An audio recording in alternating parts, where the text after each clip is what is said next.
है। तो हम देखेंगे कि 42 नंबर हमारा जो सवाल दिया हुआ है, पुस्तकों के 3 बंडल हैं। पहले बंडल तथा दूसरे बंडल के भार से 4 किलोग्राम कम है। तीसरे बंडल का भार दूसरे बंडल के भार से 2 किलोग्राम अधिक है।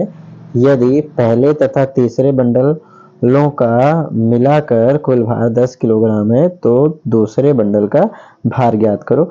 तो हम देखेंगे, यही देखेंगे कि जैसे सवाल में हमारे दिया हुआ है, सवाल में दिया हुआ है, जैसे पहले क्या करेंगे हम भैया, तीनों बंडल का भार x मान लेंगे। तो क्या होगा, जैसे पहला बंडल x, दूसरा बंडल x, तीसरा बंडल भी x मान लेंगे। उसके बाद अब सवाल पर देखेंगे, पहले बंडल का भार दूसरे बंडल के भार से 4 किलोग्राम कम है। पहले बंडल का भार दूसरे बंडल के भार से, इसका x है, इसका 4 किलोग्राम कम है, तो 4 किलोग्राम का करेंगे हम भैया, घटा देंगे। उसके बाद में दिया हुआ है कि तीसरे बंडल का भार दूसरे बंडल के भार से 2 किलोग्राम ज्यादा है, इससे इसका 2 किलोग्राम ज्यादा है, तो जो ज्यादा होगा उसको जोड़ देंगे। फिर उसके बाद में दिया हुआ है कि यदि पहले और तीसरे का मतलब पहला ये दिया हुआ है, तीसरा ये दिया हुआ है, दोनों को मिला करके इनका भार जो दिया हुआ है 10 किलोग्राम दिया हुआ है।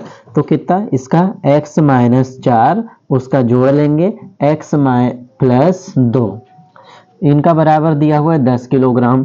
तो ये क्या हो जाएगा, ये x और x मिला करके हो जाएगा 2x, माइनस में 4 था, 2 हमने दे दिया तो माइनस में 2 बचा, बराबर 10 हो जाएगा। ये पश्चांतर हो जाएगा, तो 2x बराबर कितना बच जाएगा भैया, ये बच जाएगा 10, और ये उधर जाएगा तो प्लस 2 हो जाएगा, यानी 2x बराबर कितना हो गया, 12। 2 से काट देंगे तो x की वैल्यू कितना आ जाएगी, 6 आ जाएगी। यानी दूसरे बंडल का भार कितना था, x किलोग्राम, और तो दूसरे बंडल का भार कितना आ जाएगा, 6 किलोग्राम। पुनः देख लेंगे, पुस्तकों के 3 बंडल दिए थे, पहला बंडल, दूसरा बंडल, तीसरा बंडल। पहले हम तीनों का x मान लेंगे।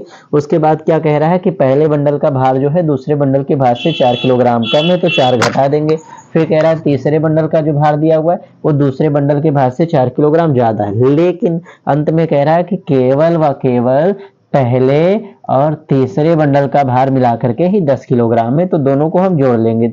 ये हो जाएगा पहले का भार, ये हो जाएगा दूसरे का, जोड़ लेंगे तो क्या हो जाएगा, x प्लस x, ये हो जाएगा 2x। अब हमारे 4 रुपए हमारे माइनस में थे, 2 हमने दे दिया तो 2 माइनस में बचा, बराबर 10। तो ये कितना हो जाएगा, 2x, ये माइनस वाला उधर जाएगा, प्लस हो जाएगा, तो 10 प्लस 2 ये कितना हो जाएगा, 12। x 2 से 2 काट दिया, x बराबर 6, यानी दूसरे बंडल का भार कितना आ जाएगा भैया, 6 किलोग्राम आ जाएगा।